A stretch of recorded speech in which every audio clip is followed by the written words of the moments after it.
Good morning and welcome to P&B Morning Show, where politics meets business and the real issue takes center stage.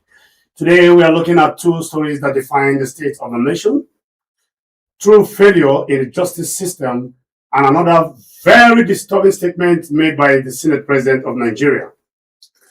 The judiciary is the third arm of the government. It is expected to be independent and credible. However, certain happenings has challenged the credibility and independence of the legal institution. This we can truly see in a viral video footage where the renowned activist Showore was making jests and mockery of the former Minister of Justice and Attorney General of the Federation, Alhaji Malami, who during his reign was adjudged to be the most powerful man during the President Buhari's era. He had all the opportunities to correct the wrongs, and today the wrongs are haunting him. What goes around definitely comes around. This question, the question, I beg your pardon, would be, are our leaders learning from their mistakes? Who is next? At the same time, away from the justice system, barely a month ago, a very disturbing statement, barely a month ago, I beg your pardon, a very disturbing statement was credited to the Senate President, saying that insurgency will disappear after 2027 elections. Now, another worrisome statement has surfaced again. This time, Senator Akpabio, the Senate President, in his recent statement, described Nigeria as a poor country. He also, stated that the President, Bola Ahmed Tinubu, is always welcome to borrow money from projects. This comment, according to sources, has referred to it as embarrassing, capable of undermining the image of our country. It also raises questions about the economic values of our rich mineral resources deposited in many parts of Nigeria. Some people are asking questions: what are we doing with these borrowings? Is Nigeria truly a poor country? Is the poverty in Nigeria man-made or natural? These are certain points we are going to look at critically. This morning, we connect the dots between leadership, accountability, and delivery, because in the end, governance is not just about winning election, but it's about making life better. Stay with us. We shall be back to look at what the newspapers have for us. My name is still Chidi Kenneth, and as usual, I have my co-host and co-presenter here, Mr. Shaibu Ibrahim. Good morning, sir. Good morning, Mr. CK. How are you doing? Mr. Ibrahim, from the monologue we have there, we have very serious issues on our hands. Of course. Akpabio is at it again, though. Akpabio is at it. He has always been at it anyway. Akpabio don't come again. Akpabio is one of his trademarks is making remarks that is capable of causing mayhem among Nigerians, causing a lot of noise remarks about Nigerians. Exactly. To undermine the image and suffering of Nigerians.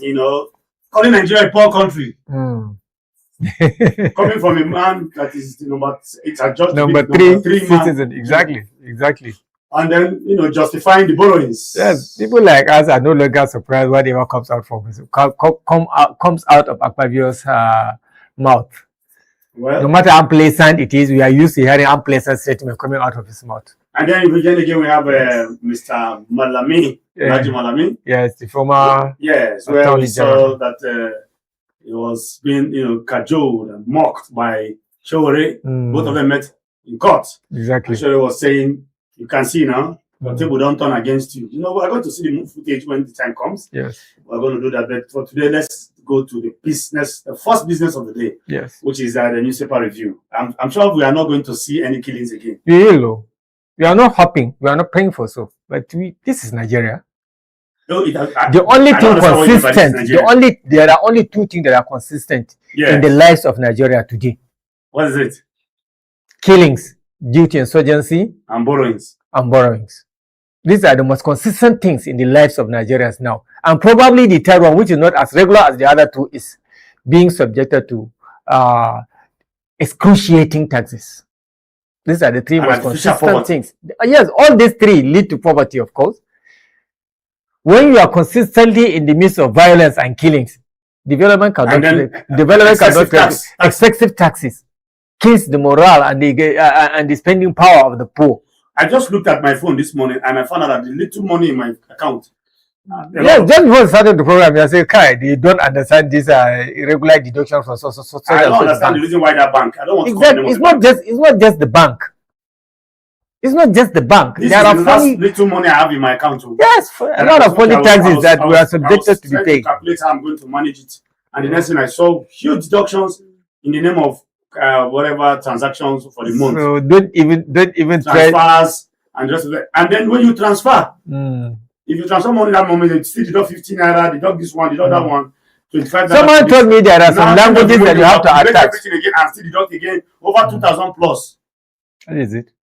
Deductions. I don't understand. Maybe we should go back to our olden days form of, housing money putting money in our houses. The banks are just deducting money. It's everywhere. Not the fault of the bank. It is the fault of the policies and taxation policies that are in place now. So people no longer even want to know what is happening. They don't want to understand the mechanism of the taxes. They just see deductions and they are fine with it. All right, we go straight down to the newspaper review and let's see what we have there.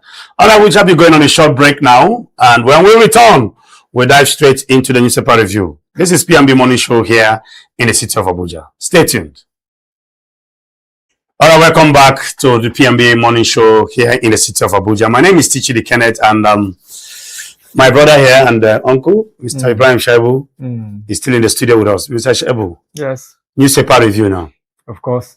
We are ready. Yes, are you ready? Whether it is politics or business or whatever. Or insurgency or insecurity. Insurgency or insecurity. They are all around. They are all within the political. Either within the political or within the business. Okay. Insurgency within the political is politicized. Of course. Okay. And all right. Let's have the first newspaper for today. Let's see what we have. The Guardian. Opacity. Weak audit. Federal government spending amid abuse of Fiscal Responsibility Act. Opacity. Weak audit. Federal government spending amid abuse of Fiscal Responsibility Act. Opacity. Yes. Weak audit trail. Federal government spending and abuse of Fiscal Responsibility Act. Exactly. Who is making this comment? I think it's the ADC.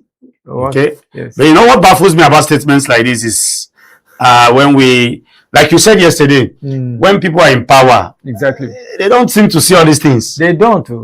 You know, but when they leave that place, or oftentimes they do, but they pretend not to. It's a common, characteristics amongst our leaders. Exactly.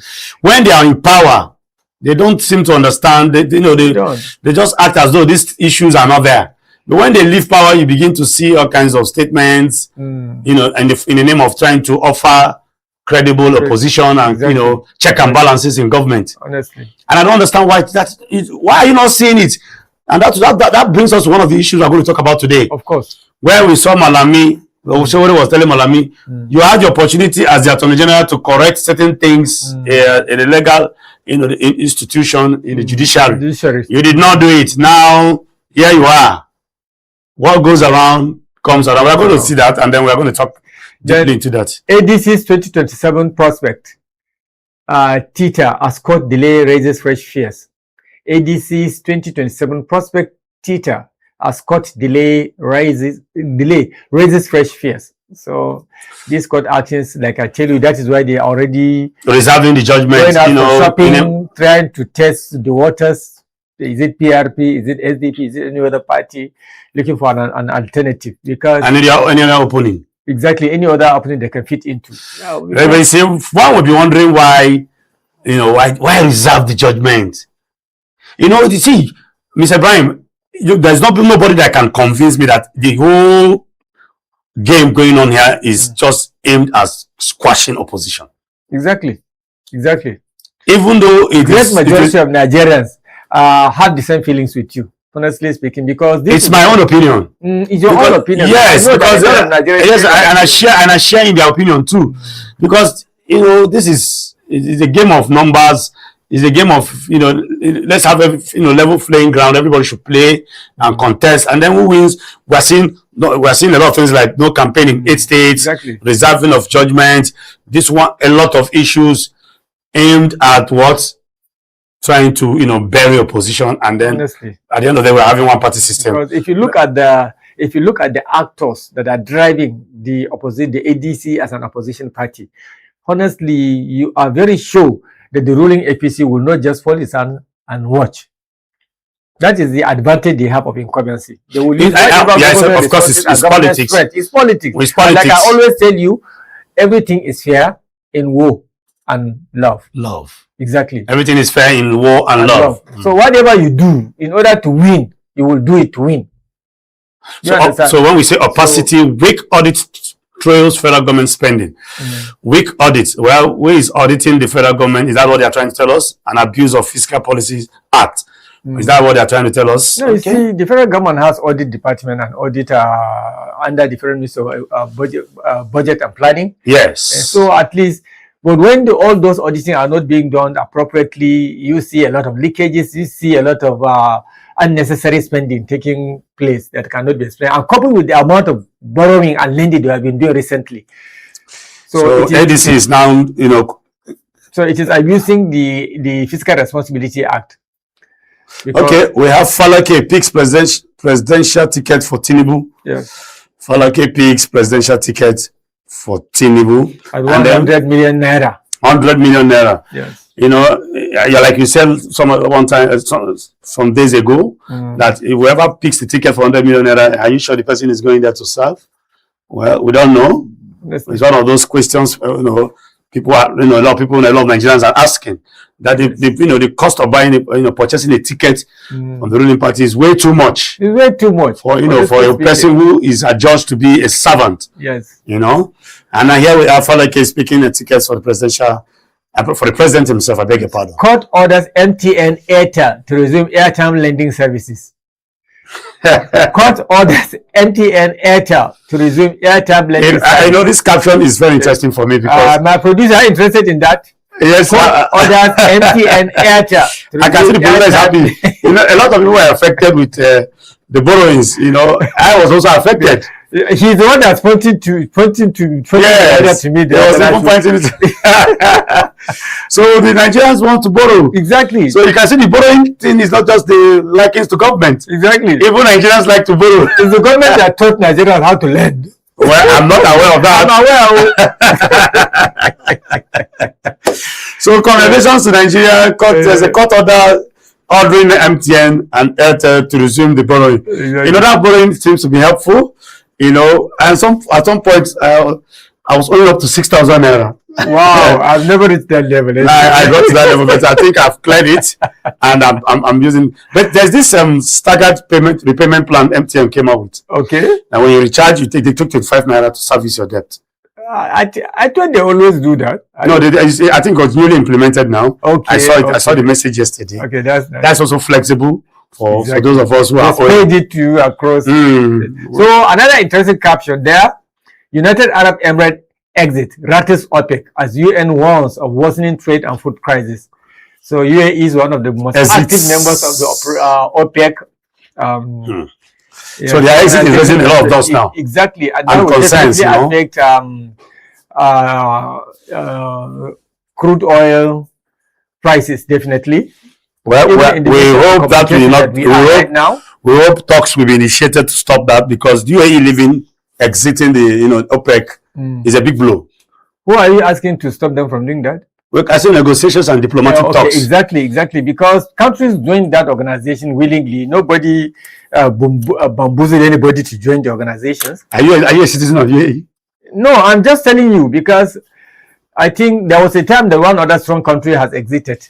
Was it one other Arab countries has exited a long time ago? Okay, we have SANU, that is Senior Staff Association of Nigerian Universities, to shut down universities over stalled negotiations on Friday. Yes. So we have ASU, we have SANU. For those who don't understand, SANU is a group that has to do with senior staffs. That's the SS there. And then 2027, GAG adopts Hamzat as consensus candidate. GAG adopts Hamzat. That is Hamzat, deputy governor of Lagos State. Okay. And now I've been adopted as. But yesterday, I think I was watching a program on national television, and I saw that it is also raising serious issues in Lagos. Some parties are not comfortable with the fact that there's a consensus. Okay. Yes, in the same party, in the same APC. You know, so let's see how it goes. It's political season, and because the drama everywhere. All by consensus adopted the incumbent president, and now when they were expecting they would have automatic ticket, the president now is saying no. Unlike me, any other person that looking for any ticket to contest on any for any position must go through the governor and me. So at least. So your faith is lies now in the governors. Yes. Okay, that's interesting. Federal government moves against malnutritions. Okay, it's 2026 to 2025 malnutrition policy. Okay, malnutrition is indeed existing. Of course. What do you expect in a country that is neck deep in debt? With very poor artificial poverty. Exactly, artificial poverty. And the president, the Senate president, has come to make that statement formidable. We are a poor country. We're a poor country. A country with so much very rich mineral resources, gold everywhere, californium, uranium, lithium. Mention them, we have them in this country. Gas, oil, and rest of them. The only natural resources, the only resources that we lack is leadership. That's leadership resources. Honestly speaking. Wow, when you bring together what we have in form of natural resources and then bring good leadership, Nigeria can be one of the most developed countries in the world. All right, take it up. Let's see. Do I have any right? Okay. The Guardian is loaded this morning. Yeah, of course. Of course. Okay. Terrorists threaten to execute 176 Kwara adoptees. Wow. Yes, if you remember last week, they made a demand of about 70 million and 170. They demanded a huge amount of a ransom fee from the government. I think about 70 or 170 million. And here we are, people are just moving freely as though nothing happened. Honestly speaking, because we are used to it. It's no longer news. When you hear death and abduction and kidnapping, it's no longer news for Nigerians. Rebuilding the foundation of basic education. How the Tinubu administration is driving system-wide reform. Rebuilding the foundations of basic education. How the Tinubu administration is driving system-wide reform. That is in the educational sector. EFCC probes Vice Chancellor over inflated contract and student fee diversion. EFCC probes Vice Chancellor over inflated contract and student fee diversion. So diversion of money is not just we're not seeing it in our tertiary institutions now. Of course, among the academicians. Yes, so most of them are also those that also form. They also belong to the elite circle now. Of course, and some of them graduates into become national electoral commissioners. Besides that, we have seen some of them grow to become ministers. Like late Professor Jibril Aminu, and then even the former president of the Senate, Lawal. We have seen somebody Lawal. They have all been university dons. So, well, let's see. Let's see what we have next on the next newspaper, please. So, next paper. Next paper, please. Nigerian Tribune. APC. The battle within. The battle within. How Cuba and senatorial contest affect party unity in Oyo, Nasarawa, Delta, Benue, and other states. You can see that the problem in ADC is multidimensional. It's not just in ADC, but now we have in APC. All over. So more interesting times ahead. More interesting times ahead. At some point, APC was looking like a party that was cool, calm, and collected, full of steeze and composure. Exactly. But now we are seeing that the chips are down now. But I told you in our previous discussion that I am beginning to see sign of what is the process of tear? What was responsible for tearing the unity and strength of the PDP around 2020, around 2018, 2019, something. So this is what I'm beginning to see now in the APC. I told you even yesterday that you will begin to see mass defection, but other people are even of the opinion that even those defections that are beginning to show in the APC is another political zigzag. So it's political jingoism everywhere. Jingoism, exactly. But I predicted that. I predicted that actually. Well, you can see now APC, the battle within. So what is good for the goose is good for Ganda. So exactly. So I'm sure ADC by now will be holding their baskets to fish some members of the APC, honestly, because you know, in this part of the world, we seem not to have internal democracy. What we have is just interest. Yeah, both parties no ideology. No ideology. Exactly. It's only interest. Just political interest. No ideology. No even just like we have in developed worlds that we've copied that same democracy. They have their own ideology. They have the Republicans. We have the Republicans. We have the Democrats. We have even there are other smaller political parties. Is it the Green? Whatever. I've forgotten what they call themselves. The Green Party. Yes, and now we are looking at just gubernatorial, senatorial context affects parties' unity in Oyo, National Delta, Benue, others, even Lagos. This has to do with the to do or not to do consensus. You understand? You have to do primaries. Who is the most favorite candidate for the governor or the president? There is no uniform way of selection. Exactly. Some parts of the country in APC is doing consensus. Some is direct primaries. So you can see that there's a lot of political. There's nothing like consensus. No, that simple statement. Yes. By the president that their fate depends on in the hands of their governors. The governors will not do any consensus. They will just select those candidates. That could it be the pathway, agreement the president had with most of the governors for them to defend? Of course, for them to support him wholly. Of course, give them absolute power to. Oh God, if you want us to support you, this is what we will also give us the power to lead our state. Our decisions are the final.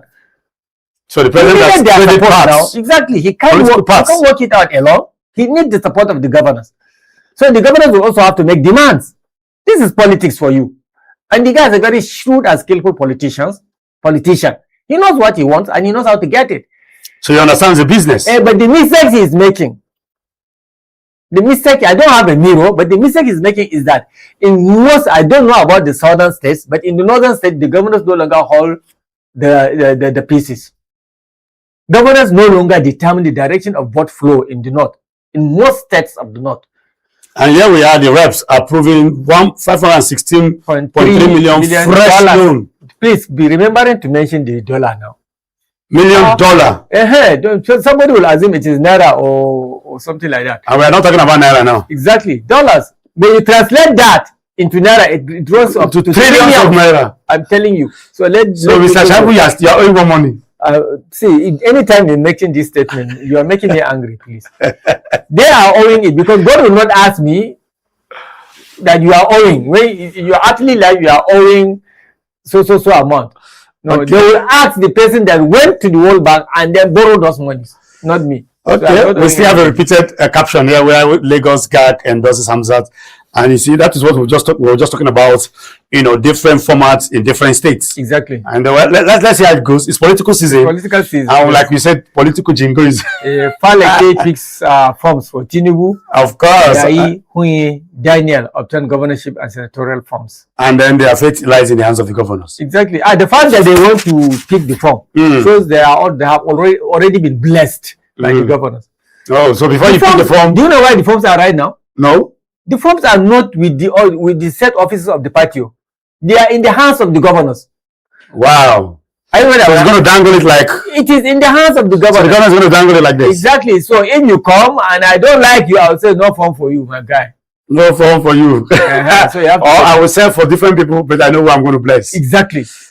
Causing more confusion. No, there are no different forms now. For the senatorial, there are only 3 senatorial forms. So there are only 3 senators expected. Are they not going? Okay, that is if consensus is what if they are going to apply, go by way of consensus. Exactly. Okay, let's go up a bit. Still on the tribune, we have 1 million naira salary, worthless without stable naira. Nigerian Labour Congress. It's true. What will 1 million naira? What can 1 million naira do for you now in this? Without stable naira.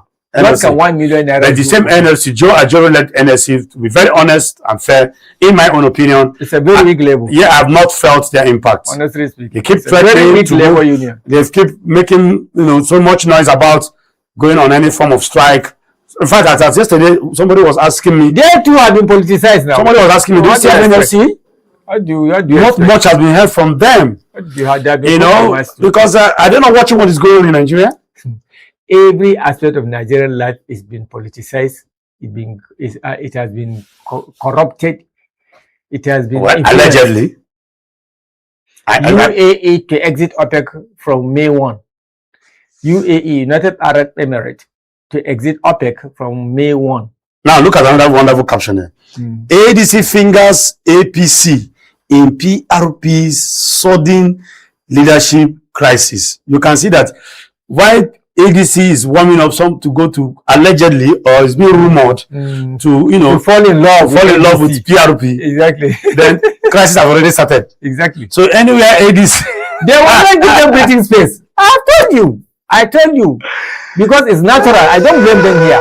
Do you understand what I'm saying? I don't blame either party here, because everybody has to work hard to ensure that they achieve their objective.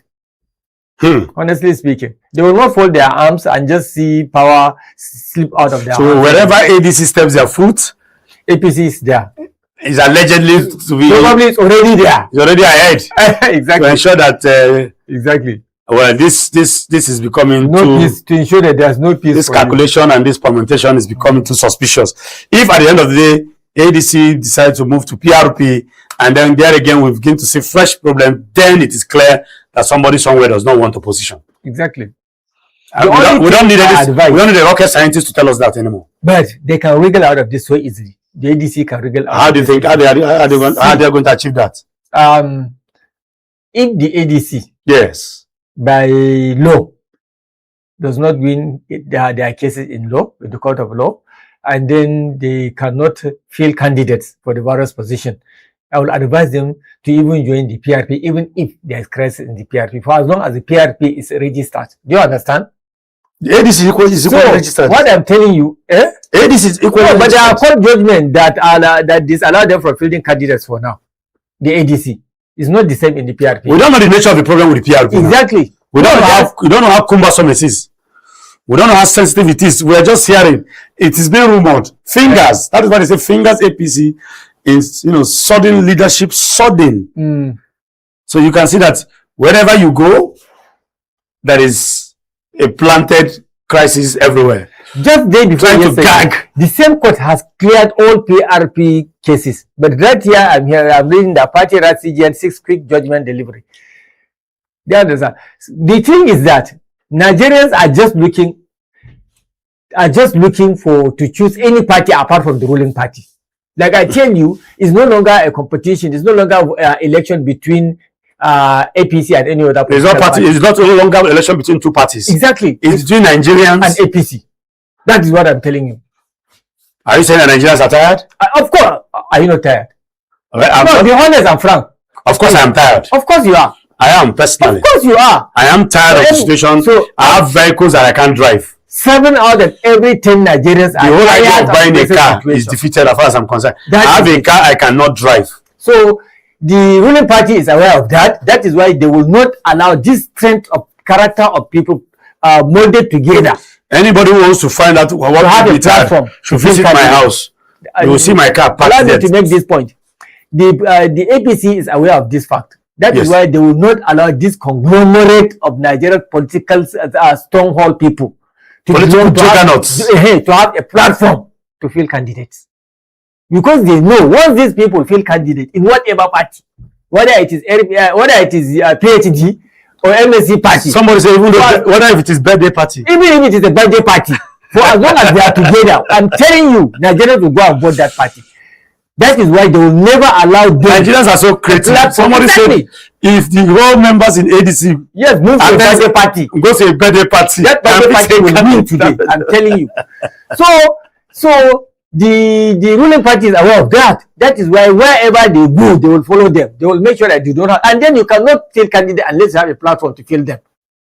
Do you get the magic? Yes, of course. I'm with you in the magic. Exactly. Political magic, anyway. Yes. All right. Magic. They are writing the CGN to seek quick judgment delivery, and we have insecurity. Senate moves to allocate 1% of federation account, others to police funding. Story. Amid claimor for state police. And we are still the state police issue. What happened? I don't even know. If we can sign the Electoral Act in quick time, remove real-time transmission and then sign in real time. Yes. And then we cannot, the state police, I don't know what is going on now. Where's the framework? This has been going on for a long time. Where's the framework? And then it doesn't make sense. Right? These are the issues and questions some Nigerians are asking. Let's look at telecoms operators call for urgent regulatory resolution as airtime credit suspensions threatens millions of Nigeria. So most of us are making our course based on credit be that now. According to this, right there. Credit suspension, millions of Nigerians. Mr. Shaibu, these are interesting times. Of course. Nigeria is a country of borrowers. And drama. From the number 1 seat to the number last seat. So you've agreed now that you have borrowed you? I borrow airtime now from time to time. No, not even that. That's the only one But you have, which time I tell you that you are owing close to 850,000 as a citizen. No, as far as I know, before they suspend this airtime, I was only borrowing 3,000 something. So don't go and start telling people that I'm borrowing something. Hey, I see, Ondo, for the first time, kidnappers demand 150 million naira ransom for 500 million naira ransom for farm managers released in Ondo. Wow. So those who went to farm are being kidnapped. Who managed farm so that people can eat, who can have food security, are being kidnapped. And then 500 million naira is being demanded for their release. The question you should be asking, what is the worth of the crops? Honestly speaking. How much is the food, the crops there, the farm produce there? Probably 1 million. Probably up to 100 million, and then you are kidnapping somebody who is managing food. You see why we find ourselves in food crisis in this country? You don't give us good economy, you borrow money, you cannot provide security, people can no longer go to farms. And now farm managers are being kidnapped and you are demanding for money that is way outrageous. And you are more than the worth of the farm itself. How much is that farm itself? Honestly, our country, I don't know. It's not working. Nigeria is not working. No. Then health issues. E-cigarette emit toxic metal, raising new health concern. E-cigarettes emit toxic metals, raising new health concerns. Wow, those that are smokers. I just recently see some very fine device like that though. Recently I was thinking it's earpiece or headphone or some air tube. Yes. I didn't know that it is cigarette. Electronically made cigarette like that. You can see young boys just spraying it into their mouth, then they will be releasing smoke. Very fine device like that. That's the e-cigarette. They sell it in very, very expensive. So it's very, very expensive stuff actually, because I asked the girl using it. She was using it by the roadside. I saw her remove it from her bag and then like that. I said, what are you doing? Like inhaler. Just like inhaler, but as she's very small, like a lighter. Very small, like a lighter. But as she does it, the producer is shaking his head. Do you know? It smells fine. Are you one of those that take? See, it smells fine, and then you can see the way the smoke comes out. I asked her, "What is this?" She just smiled at me. She didn't even. You see the way the globalists are modernizing all kinds of very fine vices, fancy stuff, polarizing the youth. Yes, very fancy. They come in colors, because after I saw that lady, then few days after I saw another boy. That one was pinkish. The other one was sky blue like that. So they come in colors. Very fine, attractive devices like that. This is how they confuse our children now to go into drug addiction and all that thing. So now doctors are raising concern that it emits iron from their system and it's dangerous. You need iron in your system all the time. Well, if you are done, by the time the iron in your system is fully emitted, then you have plastic. You're a dead man walking. It emits toxic metals, raising new health concerns. Okay, let's go to the next newspaper, please. So, Daily Sun. NLC cries out over workers' worsening condition. You know, I don't want to even say anything much about NLC, because as far as I'm concerned, Joe Ajero is still the leader of NLC. Joe Ajero is exactly. As far as I'm concerned, I've not seen anything. This is the weakest NLC I've ever seen in Nigeria. Honestly speaking, because nobody is feeling their impact. I judge to be the toothless bulldog. They can't even come out to talk. The strongest I've seen are two, Oshomole and Adamu Chiroma. Somebody Chiroma. In the early 80s, late 80s, that was a very strong Labour Party. Exactly. And Labour Party, you know, I told you yesterday, just recently now, that somebody was asking me, do we still have NLC in this country? ever since the Labour Party was somehow created through the Nigerian Labour Congress, yes, the NLC became weak. It was their involvement in deep politics that broke the labor organization and made it what it is today, honestly. So says high fuel price, unstable naira, inflation taking toll on workers, seeks government intervention. NLC cries out over workers' worsening condition, says high fuel price, unstable naira, inflation taking toll on workers, and seeks government intervention. Government doesn't hear anybody, or it doesn't listen to us. So they are seeking the best thing for you to do is to embark on strike. I think the only language the government understands is strike. Honestly speaking. Have we had any meaningful strike ever since this regime started? No. We've not even had anyone. This regime particularly has a way of controlling every aspect of our life. Labor don't talk. Even Nigerians themselves don't talk. Media people don't talk. Everybody doesn't talk. Why? What do you think is responsible for that? I want you to answer that. You're asking me. No, you are the one that said they don't talk. Because I don't want my opinion to always. Because I'm talking and you are talking. So, okay, a lot of media houses are talking. I'm not keeping quiet. We are talking. Don't say a lot. Honestly speaking, don't say a lot. You are the one that most of the time say you can understand the direction of the headlines on the newspapers. That's of course. Some newspapers, I beg your pardon. With due respect. So let me just. You can understand the direction and the body language, or rather, what my friend will call the body odor. Honestly speaking. Of the newspaper. All right, go back to the same newspaper. We have the 6 out of 10 university students, Yahoo boys, says EFCC chair. So when you see a group of 10 students, definitely 6 of them are Yahoo boys, according to the EFCC chairman. Yes, because they have talent. I refuse to offer them employment. What do you expect? Will they die? Will they die? They have to find something to do. It's your fault as government. Talking about Yahoo. Yes. Is it only the youth that are involved in Yahoo today?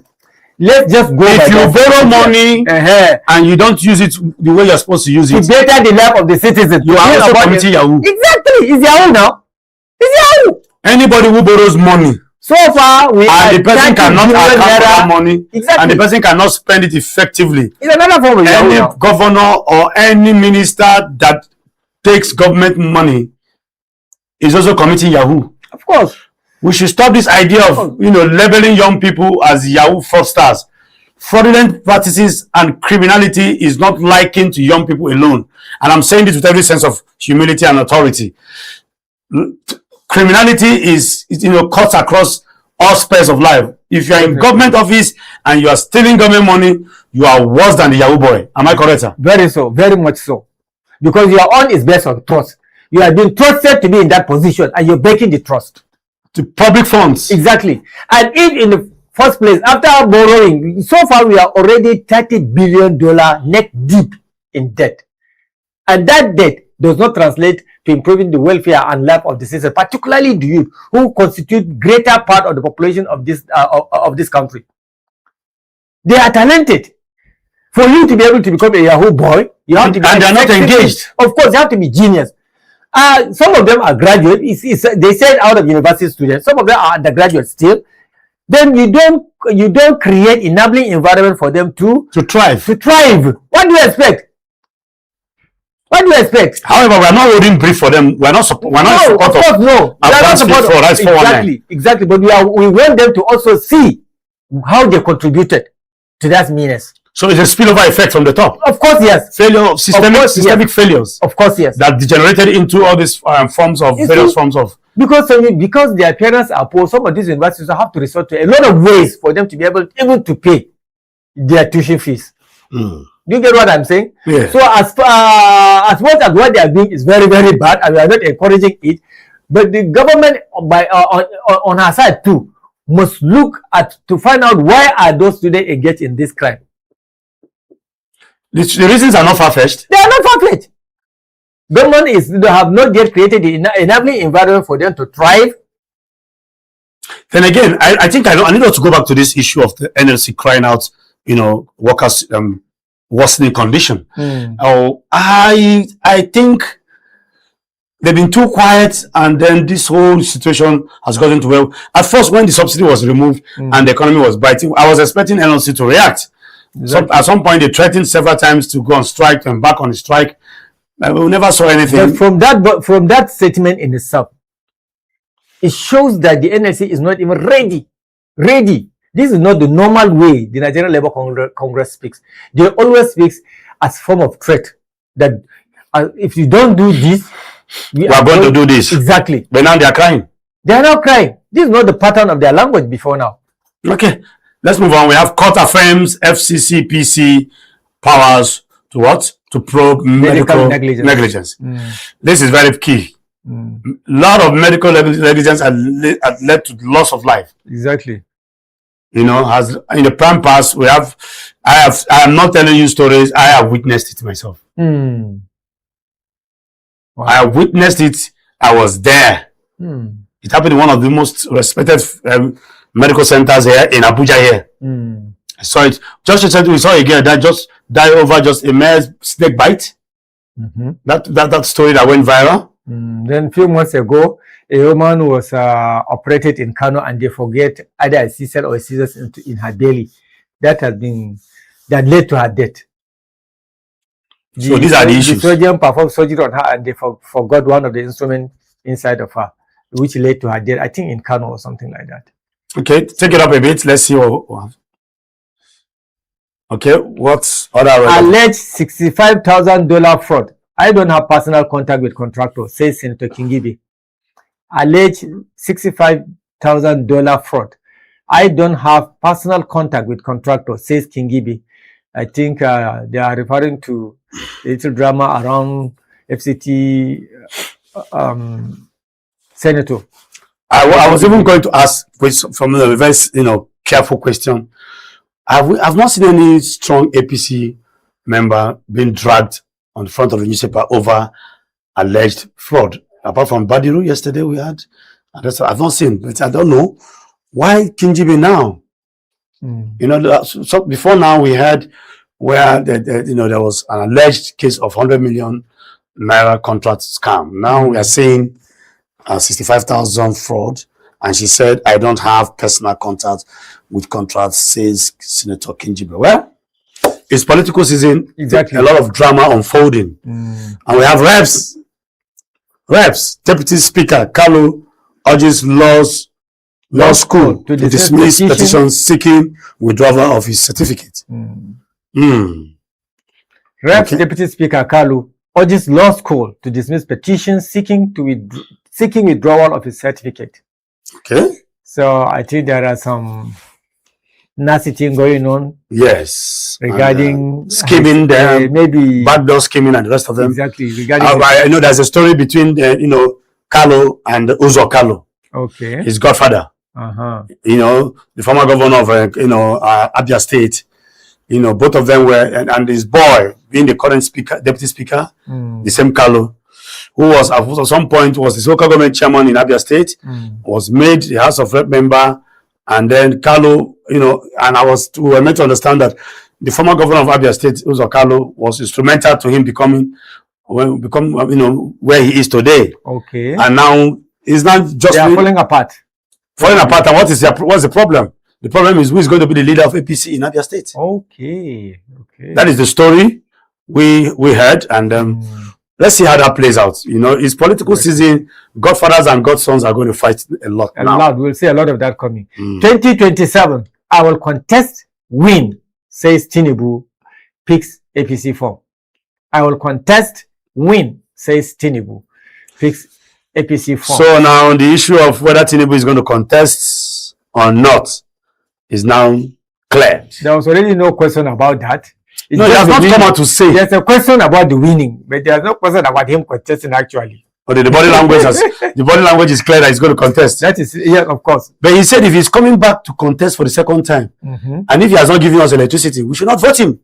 But he's determined to win.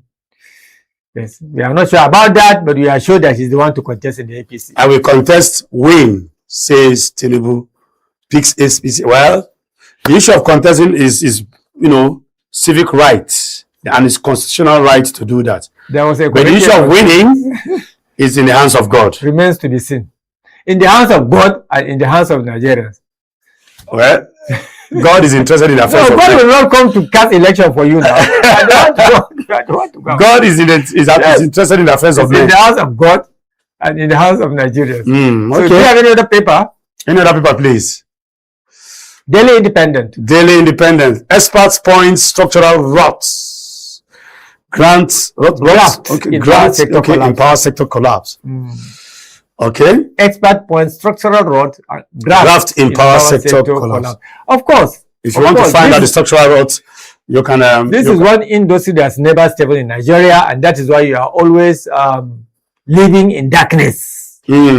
And also wallowing in poverty, because most people that have, ministers come and go. Every economy. Yes, ministers come and go, and then still don't have power. But because there are so many grabs and bribery and corruption and rot in the system, that is why up to today we just can't get it right. One guy was telling me that all these solar companies, all these generator companies, all these belong to people that are making sure that we don't get the power issue right. Because for as long as we are in darkness and lack of power, they will continue to make money. Suspiciously so. Exactly. So it's deliberate. At some point, it was generators. Let me tell you something. Now it has transferred. None of the problems of Nigeria is natural. Yeah, and none of them is by mistake. Almost all of them are deliberate. We were deliberately plunged into these situations by the powers that be, irrespective of which government is in place.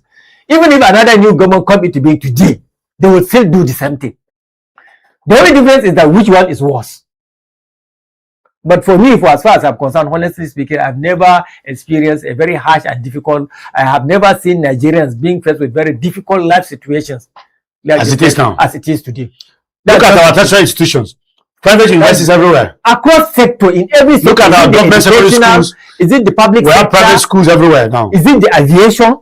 Is it the agriculture? Is it the health? We don't even have a national career. Do we have a national career fleet? They breathe hardly. I've never seen it this bad. Nigerians have never seen it this bad. I'm not saying that the next people, this group of people that are trying to pull power away from the incumbent one, I'm not sure they will do anything better.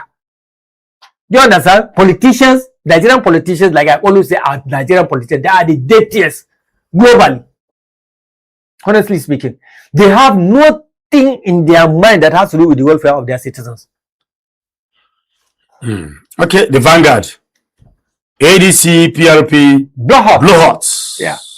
We stand at bare bricks of exclusion. ADC, RAD, CGN. Our resistance should not be mistaken for weakness, says PRP.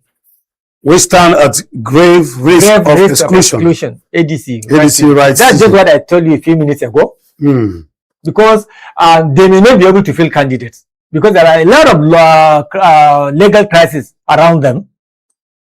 Leadership crisis, structural crisis. You understand? So if they don't resolve this crisis between now and election time, they will definitely not have the right to fill candidate for any political position.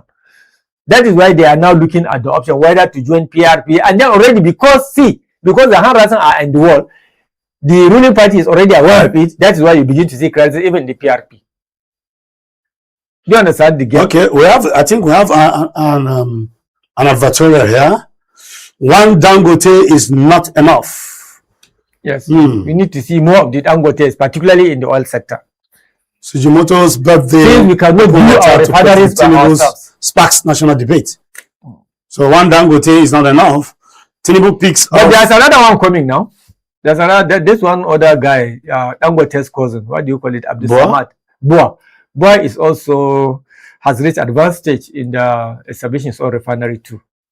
Okay. Yes, so we may see two. This time around, not two Dangotes, but Dangote and Abdul Samad. I think they are the big players in the cement industry too. Exactly. They are cousins now. They are both from Kano. They are cousins. Tinubu kicks off 2027 re-election bid as APC begins sales of forms. Tinubu kicks off 2027 election bid. Tinubu has already, from the day he was being inaugurated, the campaign for 2027 has started that time. Are you not aware? You are in Nigeria now. You have been seeing that. Well, I don't know if I'm in Nigeria. But, yes, because I don't know why you're asking me if I'm in Nigeria. Honestly, the APC has been strategizing and re-strategizing right from the. But some are arguing that APC is concentrating more on collapsing opposition than even governance. That's what some people, some are saying that is what is going on now. Me, I don't see, I don't see anything wrong in that, like I always tell you. It is left for the opposition also to find their way out because it's natural. It's competition. It's politics. I will be stupid to allow you to seize power out of my hand just like that. Will I just hold my hand and sit down like that? So are you saying it's politics? I'm not an advocate for APCO. You know that I'm one of the people that will even go and cast my vote against them. But I don't blame them for for some of the things. I mean, it's natural. It's politics. It's politics now. It's left for the opposition now to find their way out too. If the ADC, if the people running the APC are smart, what stopped the other opposition from being smart as well? So the better smart or the smarter. Yes, the best of the two wins. I'm just predicting. Like I always say, the competition, the election is not between parties now. It's between one party and Nigerians. That is why I say all the opposition wanted to have now is a platform on which to field candidates. And once they do that, Nigerians will follow them. Honestly speaking, they don't even have to campaign. Especially now that they are saying campaign will not take place in 8 states of the north. The people themselves organize it. Of course. Their body, their hunger is enough to motivate. Well, what do you call it? I used to read this thing, but it's Pavlov experiment. It's reaction, natural reaction. That's a Pavlov experiment. Exactly. It's natural reaction. All right, we still have NOCs speaking out there. 1 million naira worthless without stable naira because our naira is continuously being devaluated as a result of inflation, as a result of excessive loan that we are taking. The more loan you take, the more your currency tends to get devaluated. Okay. Devalued. Take it up a bit. Let's see. Okay. Do we have any other rider here? 400 billion naira airtime credit market. 400 billion naira airtime credit market. Elton raises alarm over regulatory dispute. Okay. What is we have UAE quits OPEC May 1 raises concern over market stability. Oil market stability. In fact, even including food stability. Because oil affects everything. Family recount horrific killing of Abuja core member and demands justice. I felt bad. Okay, the boy that was very shot. Long, enterprising guy. Honestly speaking, that's a sad one there. May soul rest in peace. Amen. Okay, I think we.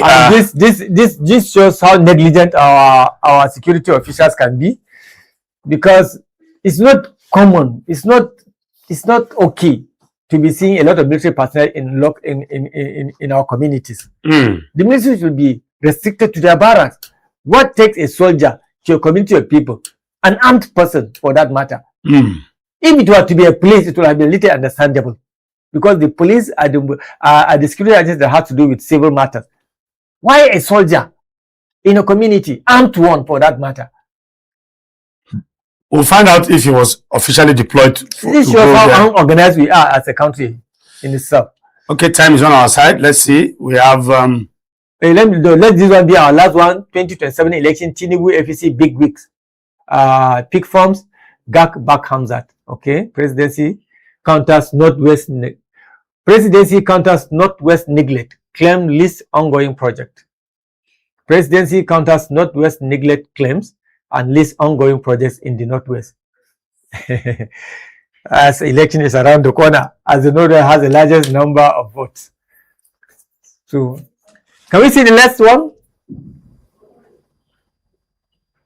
I think we have similar, I think the headlines are similar across the papers. Yes. So let's just go to our spots. Okay, the last spots and Lukman target win against Ghana's. Lukman target win against Ghana's. Ghana's, I think, are the Arsenal. Yes, Arsenal, and I think we had a match yesterday. PSG up and against Bayern Munich. Okay, that. I didn't actually watch that match because I had to, I slept up on time in preparation for today. But I think the Champions League is on now. Now we are the semi-finals. First leg, we see how it goes, and some people are of the opinion that Bayern Munich is likely going to, clinch the trophy this time around. Bayern Munich. Bayern Munich looks strong. German team? Yes, the Bundesliga. Yes, Munich. German. The Munich, a very strong team. But let's see how it goes. I had a friend saying that somebody has been predicting who is going to be the champion for the past since 2015, and he has predicted it correctly. And he said that Bundesliga, Bayern Munich is going to win this year's on. When can you remember the last time any German team has won the Champions League? It's quite a long time now. Okay. It's quite some time now. Most of the time, it is either among the La Ligas or among the Premier Leagues. Okay. Yeah. So, all right, Mr. Shaibu, that will be all for newspaper review this morning. But before we go on a break, what do you think? What was the best capture for you this morning? Yeah, I think I'm just happy that I haven't seen much of so many killings today. So because of that, I don't have any interested capture today. At least it's normal news. Normal politics. It's normal politics. And then we already know it even before we saw it on the paper because we normally discuss behind us. So I'm good to go for this. Okay, good to go. Normal news, no killings by Mr. Ibrahim Shaibu. That will be all for the newspaper review this morning. This is P&B Morning Show. Do stay tuned. We'll go on a short break. And when we return, we'll dive straight into the topic for today. This is P&B Morning Show. Stay tuned. We'll be back after this time out. P&B Morning Show here in the city of Abuja. Today we are going to look at very serious issues making the round that defines the nation's political landscape. First of all, true failures in the justice system, and another very disturbing statement made by the Senate President of Nigeria. Now we all know that the judiciary is the third arm of the government and it is expected to be independent and credible. However, certain happenings has challenged the credibility and independence of the legal institution. This we can truly see in a viral video we're going to show you right here this morning after this speech, and where the renowned activist Shore was making jest and mockery of the former Minister of Justice and Attorney General of the Federation by name Alhaji Malami. Well, we're going to look at it. During his reign, Malami was adjudged to be one of the most powerful, man during the President Buhari's era. He had all the opportunity to correct the wrongs, and today the wrongs are haunting him. What goes around indeed definitely comes around. This is P&B Morning Show. Please, we're going to watch a video, and when we look at that video, then we go straight into the first topic for today. Can we have that video, please?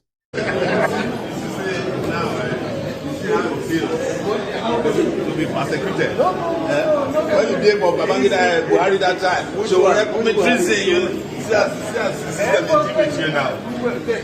Are you get captain with him? Teachers all the time.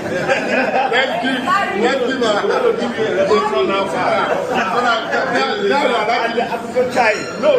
we want to recruit you. Now when you don't know, say there's failure in the system. Well, the system is dealing with you now. No.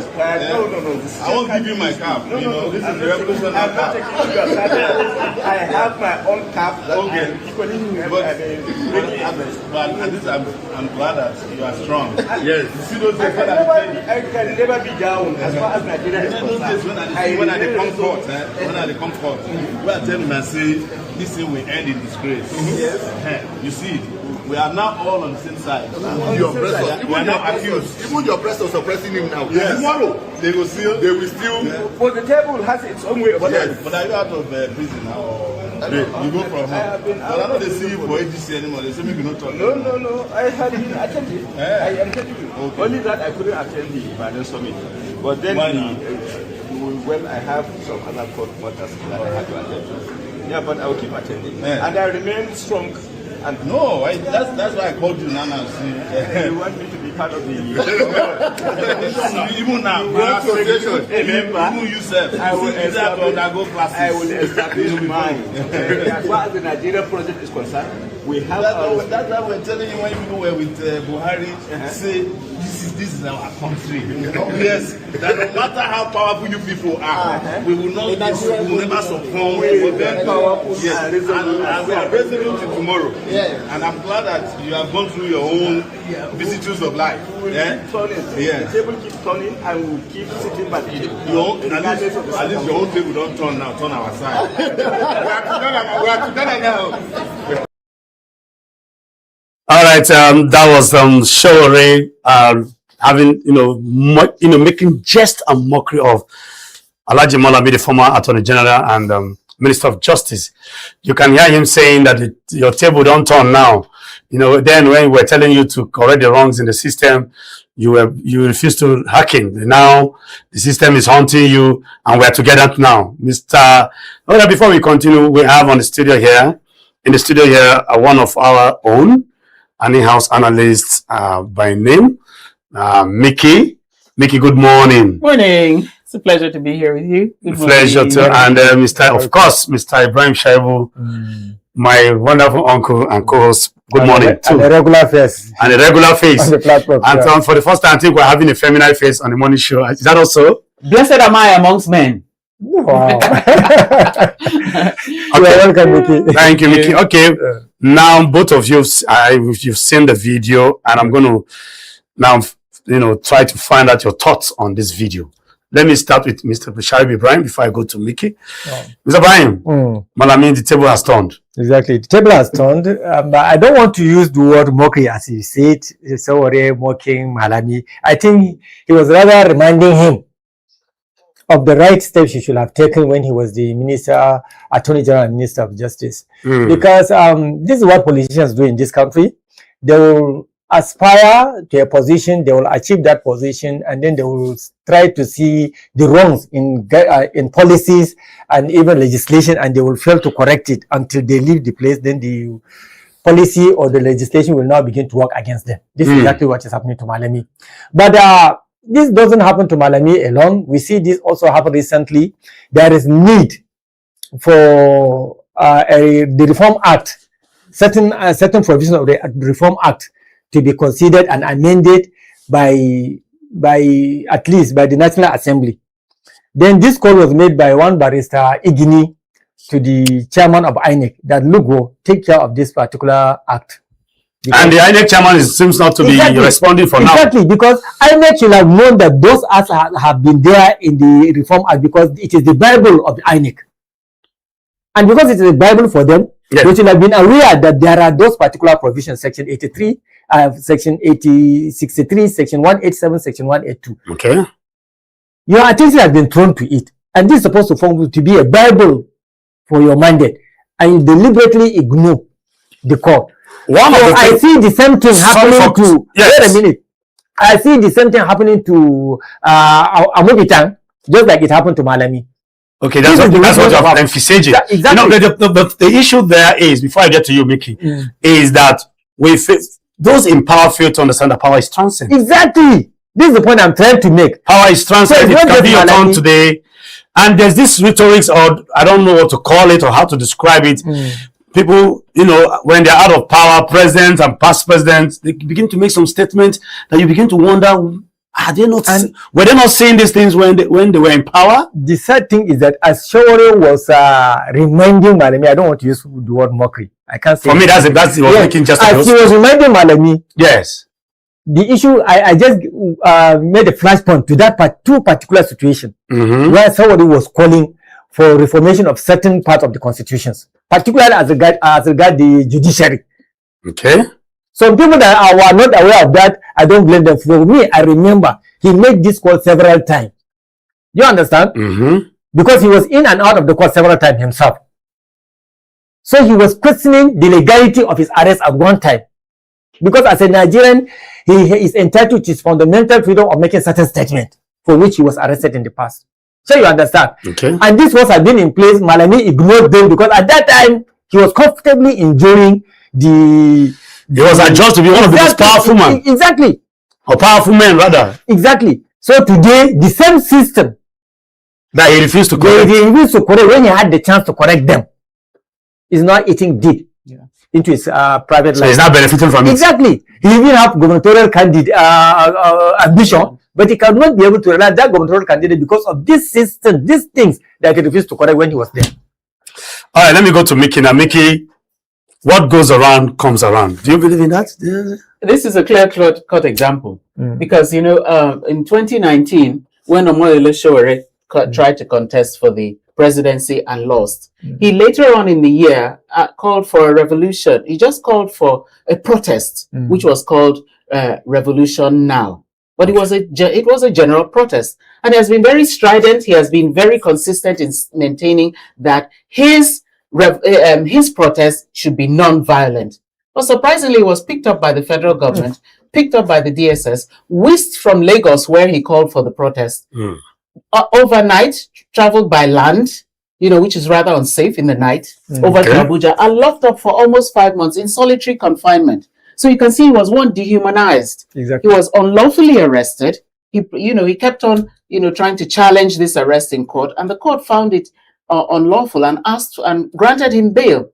He was not given that bail until about end of December. It was delayed. And then, if Nigerians can recall, he was rearrested in the court premises, which is the height of illegality. Policemen swarming into a courtroom in the presence of the judge. Of the sitting judge. Exactly. Yes, sitting judge. So with these kind of illegalities happening under Malami as the Attorney General of the Federation and the Minister of Justice, the indictment was directly on him. That was then. You understand? Then he thought that, well, I'm just going to abuse my power and nothing will happen. As Sowore now said, have you seen that the tables have now turned? So Malami is not the one there. The hunter has now become the hunter. Right on. So Sowore said to him, you see how it goes? I think you now need the revolution that we were calling for that time. So you rather take my cap and join my team. Right. So revolutionary cap for you. Join us. Exactly. Because so if you cannot beat them, join them. Right. That's what Sowore is telling you. Okay, and let's have a look at what even the law says. The law is very strident about issues like that. Okay. I think it says here that let me see. How long can police detain you without charges in Nigeria? The law is very strident. It says in Nigeria, police can detain a suspect without charge for a maximum of 24 to 48 hours. Well, let me make that clear. That is what we call the Habeas Corpus Act. Right. The Habeas Corpus Act states that nobody should be detained beyond 24 to 48 hours without trial. Right. But here we see situations where we get to grab all forms of, go around shopping for court injunctions, for court orders to, detain people as long as, we can detain a case study of Erufai today. Exactly. In and out, shopping in like that, you grant him bail, you rearrest him again, and then now government go and government come. That brings me to the next question. Are our leaders learning their lessons, Mr. Shaibu? Yes, they are learning their lessons. They are not, but it's about time they start to be learning their lessons. Because now few of them know that they cannot be above the law indefinitely. Definitely, there will come a time when you are no longer there, and then the law will not take effect on you. So it's better now they begin to learn when there's a need for anything to be changed for the betterment of themselves and for Nigerians. They should take action and do the needful. Because failure to do this is not only the ordinary Nigerian that will suffer the consequences of the inaction. You yourself have every tendency of becoming a victim of the same system that you refuse to correct when you had the chance to do so. Right. Okay, the judiciary is the hope of the common man. Mr. Mickey, are we seeing that play out now? No, we're not. We are not seeing it, not at all. And this all rises and falls on the judiciary. Because if somebody was arrested and brought to court and was granted bail, he was granted bail, and that bail, for whatever reason, was refused, if for nothing else, then all the people in the court should down tools. You should be able to take a stand. You should be able to say this is not correct. Again, this granting frivolous petitions, which are glaringly obvious, waste of taxpayers' money, waste of time, and politically motivated. You become glaring. You become a laughing stock to the people. Now that confidence is it really there? For instance, now we're going into an election year. After the general election, normal, we're going to have people going for litigation. Now, have Nigerians confidence in what's going to be the outcome? because the outcome is usually the incumbent, whoever is on seat, is going to win the case. Why is it that way? So what's the point of all of us? Some Nigerians. Yeah, because... So if I some Nigerians, let me take it up from there. Some Nigerians are beginning to feel comfortable with that. Oh, why should I go and vote? The Tinubu is going to win. Take me to court if you're not satisfied. Go to court. Go to court, which shows you have some motivation to say go to court because you're expecting a possible outcome. That statement today, there's no clarification to that effect. So that statement, go to court. What does that mean? When a man tells you to go to court, what does that mean? Mr. Ibrahim, what do you think? Well, it depends on who is making the statement. No, and Tinubu made that I'm very particular about time all the time. Yes, it depends on the timing. Last elections, after last election, Tinubu made his statement, go to court. He's there, he's on the... Yes, even if you go to court, because the court are also under his own control. Particularly now, because we know that, you don't like me to say this all the time, but I keep saying it. Particularly now, for me personally, and for a lot of Nigerians like me, we no longer have confidence in the judicial system as well. Judiciary that is taking gratification. SWATs, is it SUVs? And duplexes and mansions. And then singing on your mandate? And then singing on your mandate we stand. They are supposed to be independent. Where a sitting president is there and you, all of you come together and then stand and singing. Instead of singing the national anthem, you are singing on your term we stand. On your mandate. What terms? On your what mandate? They have already been compromised. So when somebody now, in the midst of that, when somebody tells me go to court, I know that the court is standing on this mandate. So if it is me, I may not even go. Like the saying goes, the saying says, Caesar's wife should be seen to be above board. So you really have to demonstrate, to get that confidence back in the psyche of the Nigerians. The judiciary has to really rise to the occasion right now. Exactly. This Malami's case, this Showare's case, Rufai's case, for instance, now they're all being seen as politically motivated. It's like, okay, now you're out of power. We're going to deal with you. We're going to show you pepper. Why do we have that sense of, you're showing them pepper because they're out of power? You understand? So it's now having a political tilt, whereas are the facts there before us? Are the facts there before us or not? He's being accused of funding terrorism, money laundering. Monies that were collected from this Abacha loot being siphoned and rechanneled into something else. And housing estates full of houses have been seized from him. Is that what is on ground now? But you now make it look like, I'm being politically motivated because I moved to the ADC. You understand? Why is it looking that way? Because you, the judiciary, did not, give judgment. Like they say, if you come to the Federal High Court, you'll see the normal symbol of justice. That is a woman with her eyes tied, closed. You're not to see whether this person is in APC. You're not to know if the person is in ADC. You're not to know if Shawale came in from America or not. What does the law say? Deliver the judgment. That's what should happen, but what hasn't been happening. What you are trying to say is that politics has infiltrated into our judicial system? Mr. Shaibu, would I be correct to say so? Do we have some elements of politicking in our judicial system now? Yes, this is what a lot of Nigerians are seeing, depending on what the government does and how the judiciary also react to the activities or the body language of government. You understand? Even if it is not so, but this is what it appears to be so. Okay. Whether or not it is so, we cannot reliably say it, but this is what Nigerians see as happening. When they look at what when they see at what the judiciary does and what of the legal institution. Exactly. Not only so many agencies of government. I'm telling you. So how strong now? How strong is the judiciary now? Are they very strong? Yeah, they are, because at least they have certain level of independence still. The law still works on you and me. Do you align yourself with that? Yes, the law still works on you and me. No, because let's take for instance these two cases we're talking about now, Showore and Malami. Malami, let's say, allegedly misappropriated that money the time that the Abacha loot was brought in during the Buhari administration, right? That administration ended in 2023.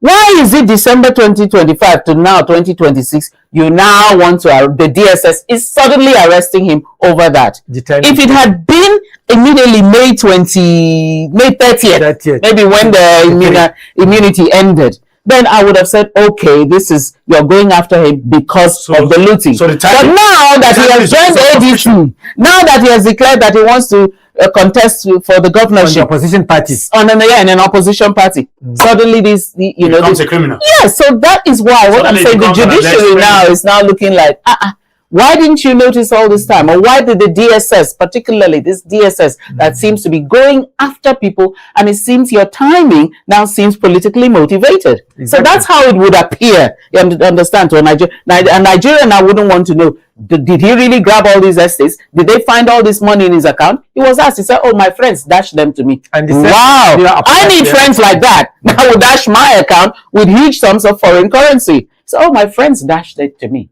So you found the foreign currency in his account as far back as 2023. Yes. And I don't have any friend that's dashing me that kind of money. Wow. You know what I'm saying? Yeah. And then suddenly you are now angry that the friends gave the money. I'm open to dash. I think Nikki is right, because the same scenario plays out in the case of Erufai himself. When the romance was good between him and the incumbent, all these allegations were not made. The same also happens to recent. So when things fall apart, exactly, it's the time that the DSS will land at your doorstep and say, DSS will now see interpretation of the law. Exactly. Is it that okay now? At some point, the former vice president of the country, Alhaji Atiku, said that he took the sitting president to court 11 times and won his cases. And he won his cases, and that he doesn't really think that can happen now. Do you align yourself with that statement? Of course I did. I do, because I did tell you this when we were discussing the same issue, that at that time you can go to court and go to bed and sleep well, because you know that the court will work based on what the law says, and then fair judgment can be meted out to you under whatever circumstances. That was the time when Atiku Abubakar took the sitting president of the former president Olusegun Obasanjo to court over so many issues and then won his case squarely. Don't you think Obasanjo allowed that? He allowed that because he respects the judiciary at that time. So now what is happening now? Because can that be allowed today? I don't think that Atiku is trying Atiku is trying to tell you that he's trying to give credit to Obasanjo for allowing the judiciary to be truly independent, without any form of executive interference. But the same may not be obtained today. That is indirectly trying to tell you that they have respect for the judiciary has been jettisoned. Exactly. Am I correct? I'm thinking, well, if your respect, if your neutrality is being infringed upon, you should be able to speak out. You should be able to do some things. For instance, there's a body called the National Judicial Reforms Committee. What are they doing? What are they doing? Because even currently now, if you steal something as small as a mobile phone, you have 21 years imprisonment for stealing a phone, right? But if you help yourself to like 40 billion naira, okay, just return 2 to 3 billion, and you go back and lavish the rest. Shouldn't these be objects of your reforming the judiciary? Because now, what does that say to me? What does that say to a young person coming up? That means I think it's better for me to really steal and grab. Why bother myself to pick phone and go and waste my life in prison when all I need to do is get close to a politician, get into power and grab everything? Then I'll just be, and even the way, like you saw what Shawari said. So when you are coming to prison, you come in a Mercedes. They bring you in a Mercedes. If you had watched right to the end of the video, he showed a Black Maria where he said, look at the poor ones are suffocating inside Black Maria. Be bringing Malami, be bringing all the others inside this as well. You know what I'm saying? So you pamper the politicians and then you mistreat the Nigerians. It now sends a message. You understand? It's not everything I'll come out and announce. Now I want to tell you we are fighting corruption. My administration is going to be against corruption. Yeah, right. What do you do to fight corruption? You pet the corrupt politicians. Action speaks louder than words. Absolutely. Well, if you said so, we just yesterday we were reading out names of some political bigwigs in government today that their names are already there with the EFCC. Exactly. For mismanagement of resources, for looting, for corruption and all manner. Some were dismissed. Exactly. And some are still sitting comfortably in the red chambers today and presiding over affairs of Nigerians. This is on record. I told you the genuine record that this information can be obtained from. So how credible is our judicial system today? Very in one sentence. How credible? 1 to 10. 1 to 10, I would say the judiciary needs to step up to the plate. They're the third arm of government, okay? So they should not begin to regard themselves as an appendage of the executive. The judiciary must be independent, and like they said about Caesar's wife, must be seen to be independent. They need to step up their game. Mr. Shaibu, 1 to 10. Mine should not be far away from what she said. I think they need to bring back their respect in the eyes of Nigerians. They should be seen to be doing things in expectation of Nigerians. They are serving Nigerians. They are not serving the government of the day. They are there as an independent third tier of government to show to Nigerians that we are here for you. We are not here for the government of the day. Okay, you've heard from my two panelists here, Mr. Shaibu and Mr. Miki. But my own thoughts here before I wrap it up on this very topic is that government officials should please do the needful when you are in power. Take advantage of the current situation when you're in power to correct the wrongs. Because when you don't correct the wrongs will also haunt you later on. And there will be a show to come and remind you. Yes, another show will come and remind you. Always put this question at the back of your mind. Who is next? Exactly. Who is next? So remember you that could be next. You could be next. Power is transcend. Nobody, at best 8 years. You are out of that place. Someone else is there. And then, of course, that same snake you refuse to kill will come and be the first to bite you. Exactly. All right, that will be all for this very segment, this very first topic on the P&B Morning Show. We'll be right back after this timeout, and when we return, we shall be diving into the next topic. Stay tuned. We'll be right back after this timeout. The Morning Show here in the city of Abuja. I still have with me my co-presenters and host, Mr. Shaibu Ibrahim, and of course, an in-house analyst, and one of us that just newly joined us today, Mickey. Mickey, once again, welcome. Thank you. All right, we are going to dive into the next topic for this morning, and that'll be the last before we, call it a day. Away from this justice system, we're going to go straight into a very disturbing statement that was credited to the Senate president, saying that insurgency will disappear after 2027. That was a statement he made few weeks or thereabout before now. Now we have another worrisome statement.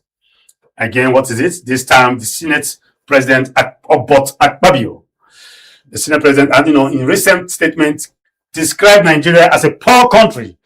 He also stated that the President Bola Ahmed Tinubu is always welcome to borrow money for projects. Now this comment, has, raised a lot of concern, and some sources have referred to it as very embarrassing, capable of undermining the image of the country. It also raises, the concerns of what value and of what use are all the mineral resources scattered in every part of Nigeria. And then some people also asking questions. Is Nigeria really very poor? Are we poor? What are we doing with the borrowings? Now, these are salient points that we're going to address this morning. Mr. Shaibu, I don't know if I should start from you or Mickey. Is Nigeria really poor? Well, you see, Akpabio said the way we in a poor country like Nigeria. Yes. The way we say a country is poor or rich is different from the way we look at it as Nigerians, and it's different from the way international organizations assess whether a country is poor or not. To the international community, particularly institutions like the Bretton Woods institutions like the World Bank and the IMF, they have a different way of assessing whether a country is rich or poor. How industrialized are you? How are you capable of feeding your country, your export and import? All this determines how wealthy you are, not just the resources, because a lot of countries have a lot of resources, but they are not actually the beneficiaries of the resources that they have. For example, if you take a look at the Francophone African countries, they have a lot of uranium, they have a lot of solid minerals, diamonds, they have a lot of all resources, name them. But over years, it is their mother colonial country that is benefiting from all those resources more than them. Therefore, the fact that they have these resources don't make them rich. You understand? But how does those resources improve the life of the citizenry? Does it put food on the table? Does it ensure that children go to school? Does it provide housing? Does it provide housing? Does it provide good healthcare facilities? Do you understand? does it give comfort to the citizens? These are measurements. These are things you measure whether a country is rich or poor. But in Nigeria, like we know, at least over 127 million Nigerians are living in abject poverty according to the World Bank report. That is 63%. Exactly. And the country is $30 billion net deep on debt. So forget about the fact that they have petroleum. Forget to have. I was going to that place. Yes, I was going to forget about the fact that they have solid mineral spread all across the northern region. We cannot region. forget that because part of the issue. We cannot. So essentially, we are a poor country. In this statement, I align with Akpabio. Yes, we are indeed a poor. Do you align? But does that justify the fact that our president should go be cruising? Well, we know by the end of taking today, loss. we're a poor country. Mickey, we have honorarium, we have lithium, we have gold, we have diamond, we have crude oil, we have gas in large quantity spread across resources, spread across Nigeria, and here we're a poor country. Well, does that make any sense? Let me tell you something. It comes to this: the country is rich, right? Good. Nigeria as a country is rich. The people are poor.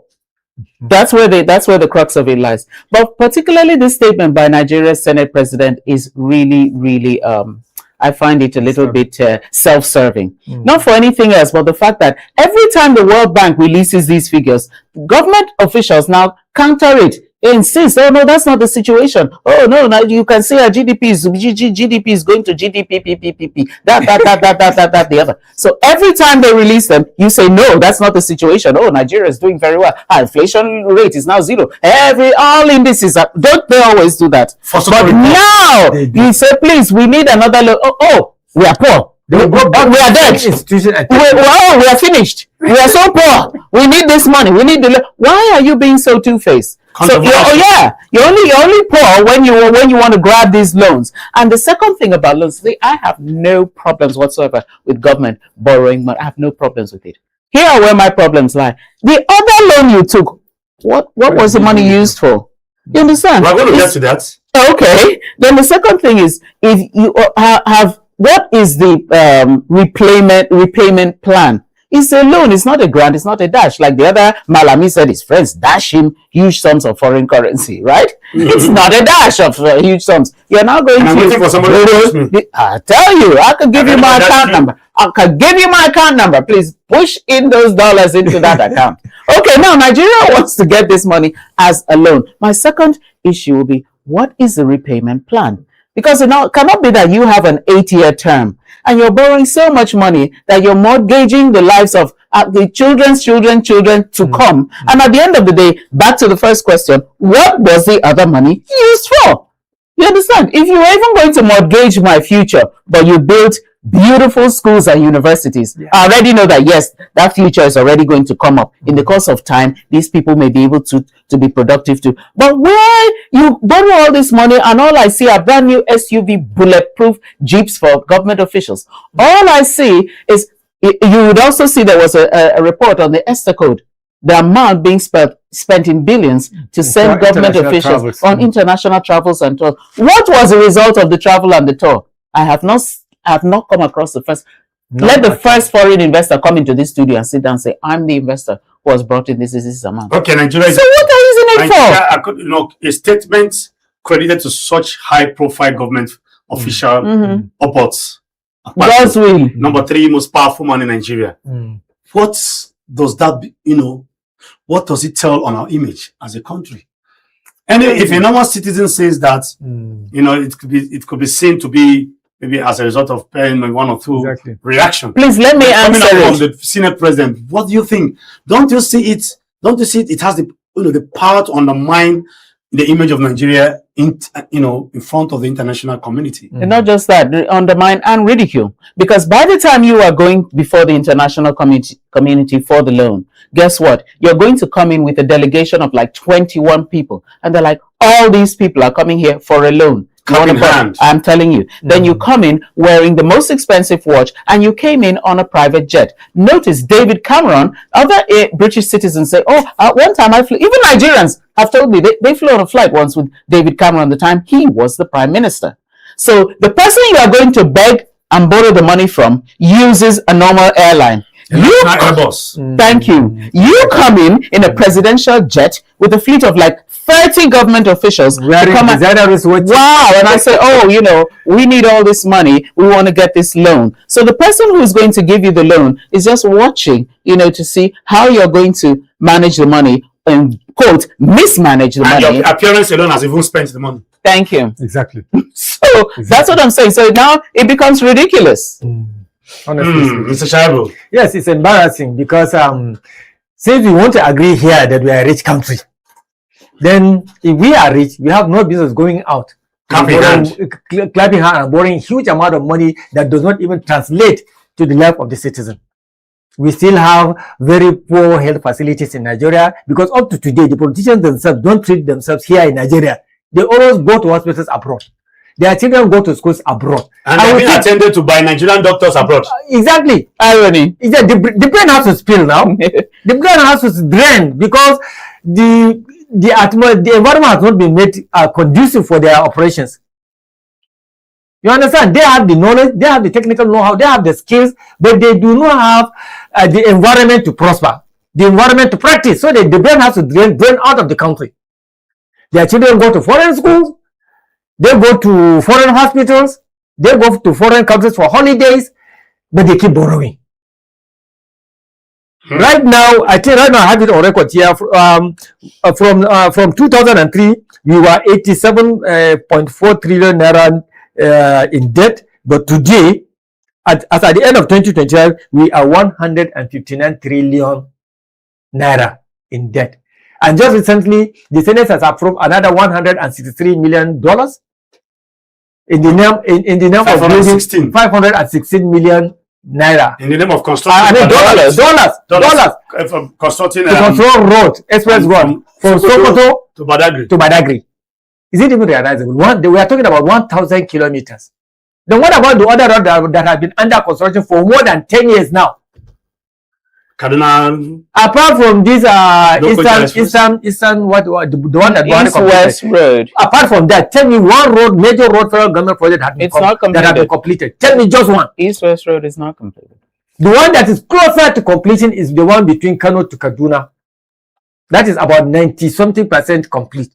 Then the other one in the southeast. Apart from that, we have more than 300 road projects that have been started by various administration that have not been completed.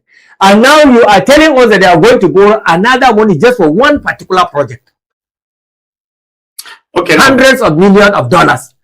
I'm trying to paint a rationale behind this borrowing, and again, vis-a-vis the fact that the senior president has, admitted that Nigeria is poor. Now we have budgeted 135 billion naira for post-election, legal battles and also Now the World Bank came out recently to say that in 3 years Nigeria generated 80 billion naira, and out of that we have 84 billion dollars. I mean trillion. Sorry, 84 trillion. 87.4. Now, of course, and then we have 34.55 trillion disappeared, stolen from our national treasury as a result of pre-distribution deductions. And now this is a country that has gone through this whole financial crisis, stealings, illegal looting in 3 years now. And then we keep borrowing, and then the senior president comes out to say that the president is free because we are poor to approach them for borrowings. Just this morning, we saw in one of the headlines where the reps quickly, approved the borrowing for $560 million. And as he was making that statement, he forgot the fact that for the first time in the life of Nigeria, we are running simultaneous budget for 2020 for 3 years consecutively. 2024, 2025, 2026. It has never happened in the life of Nigeria. And you are now you are justifying the fact that our president is going all over the world borrowing huge amount of monies. So, is the president always welcome to borrow? No. He just said no. Because we do not see the impact of those loans in the lives of the Nigeria or even in capital infrastructural development. We just finished talking about roads.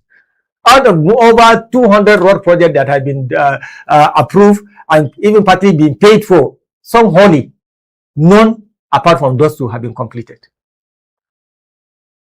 Bringing us back to that your question, you said yes, what exactly was done with the 4 previous loans in order to justify asking for a further loan, which is a normal banking tradition. But somebody came out to tell us that we need to go and borrow. You should come, let him borrow you his glasses. Mickey told you that he has no problem with government borrowing. It's necessary. No, countries have to borrow. The borrowing is not bad. Yes. She said, as long as those borrowing translate into infrastructure development and human capital development. Yes. But so now we are likely not seeing them allegedly now.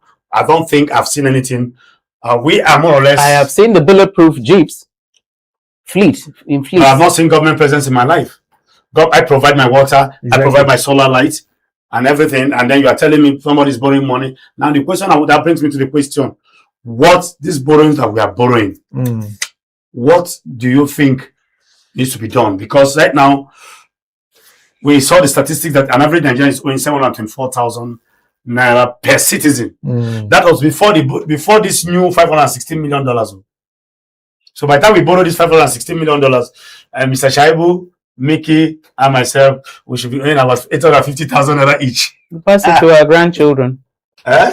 Even pass to our grandchildren. Even my grandchildren. Because already I have about 3 grandchildren. Now, very soon I'll be having great grandchildren. And then they will continue to inherit loans.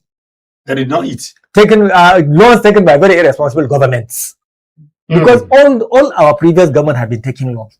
Although this one appears to be more disturbing than the others. Our major concern is that there is a future budget going to repayment instead of development. As we keep taking this loan, this is likely what is going to be happening. What maybe how we will keep on repaying loans indefinitely. Because all these loans, they have lifespan, so you are expected to pay within certain period of time, which if you don't, there are other conditions that will kick in. Yeah.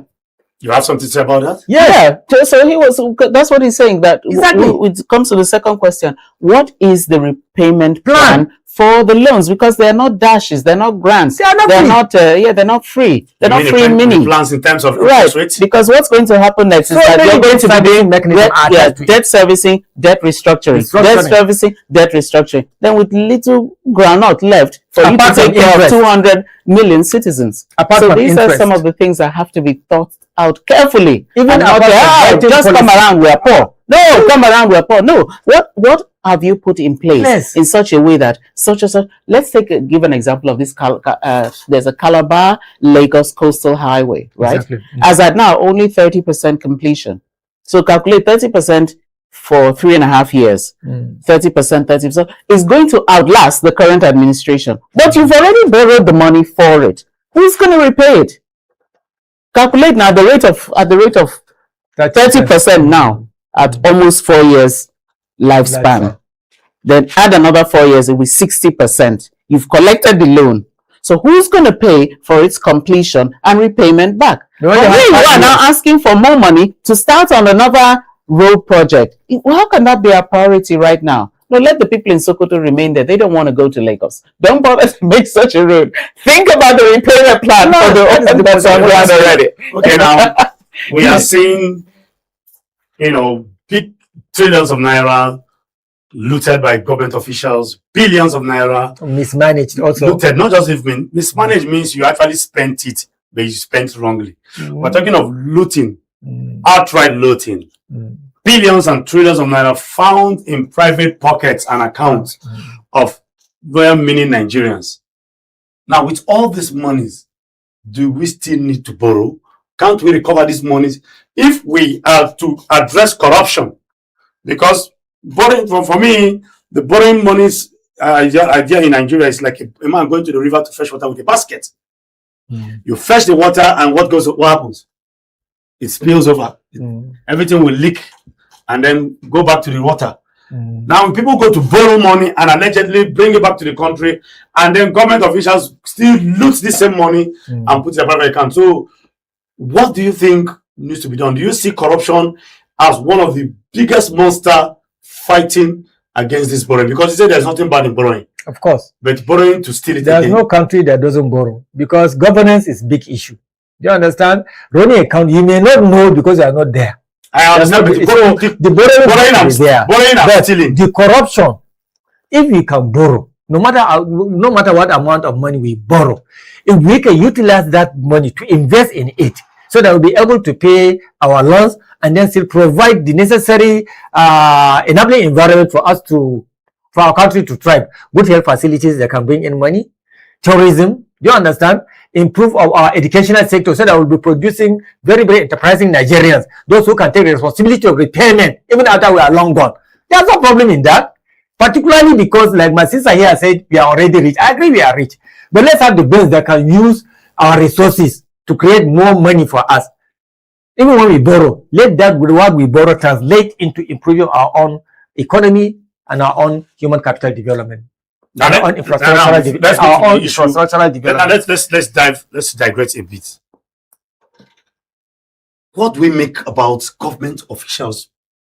What do we have to say about top government officials making statements, unguided statements? Don't we have PAs, SAs, handlers who are saddled with the responsibility to, guide these officials on how to talk? Because one of the things we admire about leaders in some, very exposed countries and developed countries is that the way they talk. Here we see leaders coming out to say, for example, before now, Akpabio said insurgency is going to disappear after 2027 elections. And now we are hearing Nigeria is a poor country from the same person. What do we make? How do we solve this issue of, helping our leaders to make statements that are guided? We cannot help. We cannot help. Do you know why? No. In saner environment, in saner democracies, in saner countries, politicians aspire to positions based on philosophy, based on what do you call it? Ideologies. They knew what is expected of them. They knew what they are going there to do. Do you understand? So that is why they always, whatever statement they make, it always emanates right deep inside of them. But here in Nigeria, our politicians go there not because they care about the country, not because they care about the citizens. They go there because they already have some personal, selfish ambition. Is that why they talk the way they talk? Exactly. That is why whenever they talk, they don't talk from the point of view of the country or the people. They are unconcerned. Not minding exactly how demeaning that statement can be the image of the country. They are not concerned about how you feel. As they are speaking, they don't even think about you. They think about their interest. Do you think when this loan comes, they will not corner anything? They are just interested, let the money come first. Who are Nigerians? We don't give a damn about what happens to them. And this, particularly as related to our number 3 citizen, this is not the first time he's making unguided statements. Very painful statement. Statement that he makes that make Nigeria tongue waggle, people make noise, people even insult. Do you understand? And it's not only him. So many politicians make this kind of statements. They are not there for the people. They are there for themselves. And they are cronies. They do not have, all those politicians, all those political parties, they don't have political ideology. That's why you see them today, they are Democrat, tomorrow they are Republican. Tomorrow they are even socialist. Are you getting the point? Changes going on. Exactly. If I go here, if this party now will not allow me to realize my ambition and my political goal, I will now go to the other opposition party. Many of those parties don't even have a standing constitution. Some of them do not have. They don't have plans. What do we call manifesto? That is why I respect people like Nasir El-Rufai. Even as a governor, he already has his manifesto, making Kaduna State great, not MAGA. His own was Kaga. And he followed those policies to the total, because I was a civil servant when he was governor. I retired after just very close to the time he finished his administration. This guy had plans for everything. He made us develop a document, a blueprint that he will use to implement his policies. And he achieved more than 80% of those documents before he left power. A workable blueprint. It's a workable blueprint. Do you understand? So there are leaders like this. There are people that are thoughtful enough. Forget about whether they steal or they do not steal, but you having the mind and a plan to lead your people is one thing. Go there, execute the priorities for the good of your state or your country. In the course of doing that, if you make slight corruption here and there, it can be a little bit understandable in a country where almost all of them are corrupt. But now we are in a situation whereby 90% of them don't even have plans. They are just there because they wanted to be there to loot. I always say this. Loot. Exactly. L-O-O-T. So we borrow? We borrow to loot. That's what many Nigerians are saying now. Many Nigerians, like just a few days ago, I was with a one retired civil servant. They were just discussing about this loan issue. I said, the government is saying that they want to, is it not good for us to have a very fine express road from Sokoto to Badagry? So they will be taking our agricultural products. Say, why? Why? All these loans they are loaning is for them when they bring the money to steal. That's an ordinary Nigerian retired civil servant saying that. So the way he thought is the way so many Nigerians are also thinking. So for me, this statement is a very, very unjustified and is only self-serving statement. Okay, Mickey, let's hear your thoughts. The Senate President, most of our leaders making statements that are so weighty, sensitive, unguided, capable of undermining national image, painting us as what we are not in the face of international community. What's your take? You see, Nigeria is practicing the American system, presidential system of government. Yes. Yeah? But one factor about that system is that they have midterm elections. I don't know why Nigeria skipped the midterm election part. Exactly. Because if that was on, I don't think many of the people at the National Assembly would still continue today. For instance, you could go to some people right on the streets if we were to do a vox pop and say, who is your representative? And he'd be blank. Who is your senator? The person will be wondering, why are you asking me? He's not representing me. He's representing his own. Most of us don't even know our deputy governors. We don't know them. You understand? I don't know my deputy governor. Because we are not feeling the impact. Laws you're making are not for our benefit. Whatever the projects, you're not bringing projects back. So it's a zero. So if we had that midterm election part, I don't know why we skipped it. A lot of these statements wouldn't have been coming. Rather, they'd be making statements, even if bogus, at least to, soften the minds of Nigerians. Exactly. We remember a couple of years ago, we had a protest about end hunger in Nigeria, end bad governance, and I think an end hunger now. And the same Senate president, the number 3 citizen of the country, in the midst of such protests, said, if they're protesting, if they like, let them protest. If they like, let them protest. We will continue eating our food. Exactly. But he made a public statement like that in the midst of that. And here we are having Nigerians going from poverty to multi-dimensional poverty. You could make such a statement. Poverty is on different levels. One, and then you could make such a statement to the citizens there. Honestly, we are very good people. Because if it were France and all the other places, my goodness, you wouldn't be there the next day. No, let's face it. So I'm saying that our public officials really have to sit up. But one of the ways we can counter them is by programs like this. As this program unfolds, we'll be able to take in, calls, we'll be able to take in feedbacks, we'll be able to let Nigerians also have their voice. Social media also has been a help, so that it's not always a one-way track of unfortunately, I just have to cut it off here because time is no longer on our side, it's not our friend. Thank you very much, Mickey, and Mr. Shaibu, as always. Thank you very much. Thank you very much for doing justice. It's a nice time having or discussing with both of you here. Thank you very much. And I'm sure Nigerians are listening. In case you want to join us, you can follow us on our social media handle, and then make your contributions and likes on the Politics&BusinessTV.English TV. Then you see there.